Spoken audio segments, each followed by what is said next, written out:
how to fit to screen composition in After Effects. So we have here this composition. Let's say I zoom in a lot. Now I like to fit to screen. You can actually click on here, of course, and here you see when you click on fit. But instead of doing that, why not just using shift and forward slash?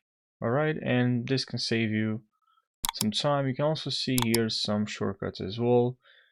You can change the resolution, but that's just the resolution, this full screen. But this one you can use shift plus forward slash. Okay, I'm gonna show you on this virtual keyboard.